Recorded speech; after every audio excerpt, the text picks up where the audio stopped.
les acteurs ont réagi, ils ont été nombreux à réagir. Moi, ce qui m'a frappée, c'est qu'il y a quand même celui qui incarne Thomas dans la série, donc le fils fictif de Michel Corde, qui n'a pas vraiment apprécié l'hommage de Fabienne Cara, qui, elle, incarnait Samia Nasri. Oui. Elle a publié un long texte assez bouleversant.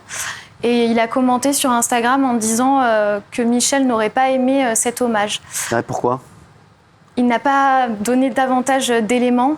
C'est fou, ça. Mais oui, c'est assez particulier. Et puis, il y avait aussi un des témoins, un des voisins de Michel, qui disait qu'il avait été très surpris que Michel reçoive très peu de visites des acteurs de Plus belle la vie. Après le... Oui, qu'il pensait que après l'arrêt, il était vraiment très seul. Mais il savait qu'il était... Est-ce que quelqu'un savait qu'il était dans une détresse psychologique ou pas du tout ? Visiblement, les voisins l'ont trouvé changé depuis quelque temps. C'est-à-dire que... les voisins, est-ce que sa famille, ses amis... Tout ça. Pour le moment, la famille reste très discrète, Cyril. Parce que les voisins parlent beaucoup. Oui, les voisins parlent beaucoup. Et ils sont... Merci à eux, d'ailleurs, qui nous donnent les infos. Ils disaient qu'ils étaient inquiets car le portillon était ouvert et les volets étaient fermés depuis 2 jours. Il était entrouvert, ce qui n'arrivait jamais, ce que vous dites. Donc, ils voulaient faire savoir. Les volets étaient fermés depuis 2 jours. Alors, avec ma femme et une voisine, nous sommes allés voir ce qui se passait. On redoutait notamment un cambriolage après un précédent dans le quartier. La porte de la maison était fermée mais pas verrouillée. Ils ont donc pu rentrer, les voisins. Ils ont alors découvert le corps de Michel sans vie à l'arrière de la bâtisse. Et il y avait une marque rouge à la tempe, ce que je vous demandais tout à l'heure, puisque apparemment il se serait tué par arme à feu d'un... Oui, exactement, il y a un revolver qui a été retrouvé juste à côté de son corps. D'une balle dans la tempe. Donc c'est quand même... Balle dans la tempe. Oui, c'est très brutal. Et ce qui se passe, c'est que c'est un petit village près de Montpellier, Cyril, donc tout le monde se connaît. Et c'est vrai que les gens avaient l'habitude de parler avec lui. Et depuis quelque temps, il était beaucoup plus recroquevillé. Voilà. Il était perturbé. Donc, une balle dans la tête. Il se serait mis une balle dans la tête. Ils ont trouvé le revolver un peu plus tard dans la journée, qui aurait servi au suicide. Ils l'ont retrouvé. Bien sûr. Et selon ce même voisin, il dit, avec le recul, Michel avait donc tout préparé et organisé pour qu'on le découvre plus facilement du monde. Ces derniers temps, il était moins bavard. Lorsque je le croisais, il ne tenait plus la conversation. Et voici environ 1 mois, il disait qu'il n'avait pas le moral, qu'avec sa compagne, il s'était séparé et qu'elle comptait bien plus que tout.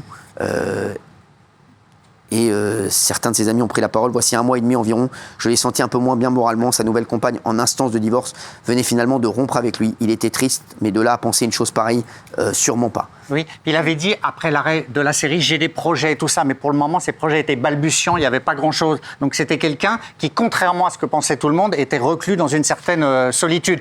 Alors pour répondre à votre question, Cyril, il y aura bien entendu toutes les expertises, expertise balistique, autopsie, etc. Mais c'est vrai que, honnêtement, la thèse du suicide, à l'heure où on parle là, ne fait pas de doute. C'est pas de doute. Pour les enquêteurs, non.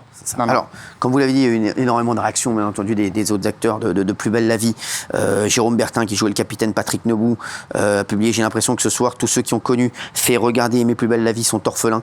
Michel, notre Roland national, est comme un papa pour nous tous. » C'est vrai que on a l'impression que c'est une fin tragique de Plus belle la vie et une fin tragique de l'acteur principal de cette série. On aurait dit vraiment, c'est fou, c'est lié. Oui, parce que c'était quelqu'un avec qui on s'identifiait presque, qui était éminemment populaire. C'est le personnage central d'une série de 18 ans qui disparaît tragiquement et brutalement. Donc l'émotion a duré depuis 4 jours. C'est une émotion considérable pour que la présidence de la République réagisse. C'est qu'il s'est passé quelque chose de tragique et de dramatique. Voilà. Honnêtement, ça touche tous les Français. Tous les Français sont touchés par ce drame. Mais vous vous rendez compte de la violence du truc quand même ? Le gars a travaillé, extrêmement populaire, tous les jours, pendant 18 ans, sur un plateau de télévision. C'était plutôt un solitaire. On arrête la série, on le fait mourir de crise cardiaque. Tout ça, même psychologiquement, est assez violent. Bon, le mec, du coup, il rachète une petite maison, il s'y installe, il est tout seul, il retrouve quelqu'un. Ce quelqu'un-là, malheureusement, elle a sûrement ses raisons, elle est partie. Imaginez la solitude. En plus, il n'a pas eu 50 propositions de tournage entre-temps. Et en plus, il est très catalogué dans cette série. Ouais. C'est un métier extrêmement difficile, on ne se rend pas compte. Et que peut-être la lettre au fisc, à un moment, quand on gagne de l'argent comme ça, quand on passe à la télé, oui, quand on passe à la télé, après, pendant 1 an, quand plus rien ne rentre, les frais, ils sont là. Et oui, mais c'est important, on n'y pense pas. T'as raison, bien sûr. Eh bien oui. Eh ben, peut-être qu'il a connu tous ces travers. Je pense qu'il y avait ça aussi qui faisait des soucis. Ben, évidemment que ça y fait. Vous gagnez des sous pendant un petit moment. Moi, j'ai connu ça à TF1. Vous gagnez des sous un petit moment et après, il n'y a plus rien. Les charges sont les mêmes. Et paf, c'est très compliqué à vivre. C'est dur à supporter. Moi, je trouve ça très triste parce qu'il est éminemment sympathique et que tout le monde l'aimait, vraiment. Et il a tout perdu en très peu de temps, en fait. C'est ça. Ouais. il était très populaire, il était dans un feuilleton qu'il adorait. Je pense que Plus belle la vie, on a vraiment cette image très familiale. Lui, il était le patriarche, il était tout le temps entouré de tous ces acteurs et même de la nouvelle génération qui ont... Enfin, tous les jeunes acteurs aussi saluaient sa sagesse et sa sympathie. Il était vraiment présenté comme quelqu'un de très simple. Oui. Et je pense que de retourner comme ça à l'anonymat et ensuite subir une déception amoureuse, une déception sentimentale et un divorce, ça fait beaucoup d'un coup.